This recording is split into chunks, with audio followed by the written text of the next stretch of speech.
कन्या और अदिति दोनों सौतेली बहनें थी। सुकन्या की माँ आशा का उसके बचपन में ही देहांत हो गया था। उसके पिता मनोहर ने दूसरी शादी की और सुकन्या की सौतेली माँ सरिता के घर में आ गई। सरिता ने आते ही पूरे घर को अपने कब्जे में कर लिया। वो हमेशा सुकन्या से पहले अपनी सगी बेटी अदिति पर ध्यान देती थी। मम्मी ये देखो मेरा नया सूट, शाम के फंक्शन में ये कैसा लगेगा? ये तो बहुत सुंदर लग रहा है, रानी लगेगी बिल्कुल मेरी बेटी। मम्मी वो सुकन्या को क्या दोगी पहनने के लिए? वो भी तो हमारे साथ शादी में जा रही है, पहन लेगी कुछ भी जो उसका मन होगा। मेरे पास इतने पैसे नहीं है कि मैं उसके लिए भी नया सूट खरीदूं। वैसे भी तुम्हारे पापा का अब इतना काम नहीं बचा। मेरे लिए तुम्हें नया सूट लेकर देना जरूरी था। बहुत लोग आएंगे वहाँ, क्या पता कोई तुम्हें अमीर घर का लड़का पसंद कर ले।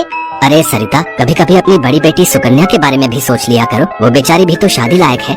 बस आ गए अपनी लाडली बेटी के बारे में चिंता करने। पता नहीं कौन से मनहूस दिन मेरी तुम्हारे साथ शादी हुई थी। जब से आई हूँ एक ही नाम तुम्हारे मुंह पर चढ़ा हुआ है। देखती हूँ सुकन्या सुकन्या। अरे तुम्हारी दूसरी बेटी अदिति भी कुंवारी है, वो भी तुम्हारी ही बेटी है। उसके बारे में भी कुछ सोचा करो। मैं हूँ जो पैसे जोड़ जोड़ कर अपनी बेटी को सूट दिलवाए हैं। अब शाम को चलने की तैयारी कर लो, बहुत बड़े बड़े लोग उस शादी में आएंगे। ये तो मेरी सहेली पुष्पा की बड़ी मेहरबानी है जो उसने हमें एक कार्ड दे दिया, वरना हम गरीबों को इस शहर में और इतनी बड़ी शादी में कौन पूछेगा। मनोहर को पता था कि सरिता का स्वभाव बहुत ही खड़ूस है, इसलिए वो चुपचाप अपने कमरे में चला जाता है। शाम को सब लोग शादी के लिए तैयार होते हैं। अदिति बहुत ही सुंदर सूट पहनकर तैयार होती है। सुकन्या के पास तो कपड़े ही नहीं थे। अचानक मनोहर सुकन्या के पास आता है। सुकन्या बेटी, ये ले, ये तेरी माँ की साड़ी है, तू ये पहन कर तैयार हो जा। देख कितनी सुंदर साड़ी है, मेरे संदूक में रखी थी, मैं वही ढूंढ रहा था और आज मुझे मिल गई।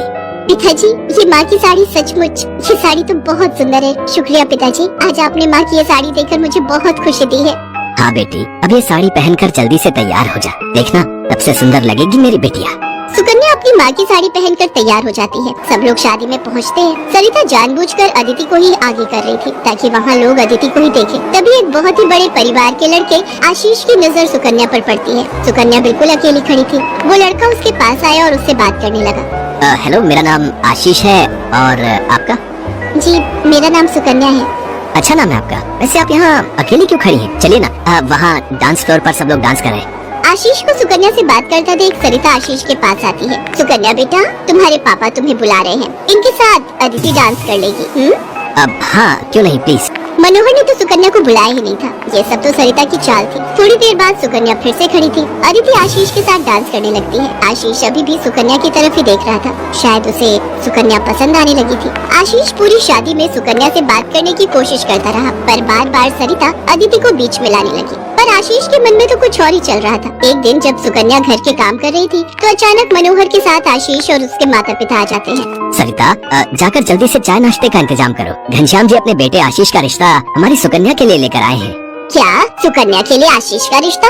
ये कैसे हो सकता है? मनोहर की बात सुनकर सरिता चौंक जाती है। सुकन्या तो घर की झाड़ पोछ में मैले कुचैले कपड़ों में मानो ऐसी लग रही थी जैसे कीचड़ में कमल। वहीं अदिति सोफे पर आराम से बैठी थी। सब कुछ आशीष और उसके माता पिता के सामने था।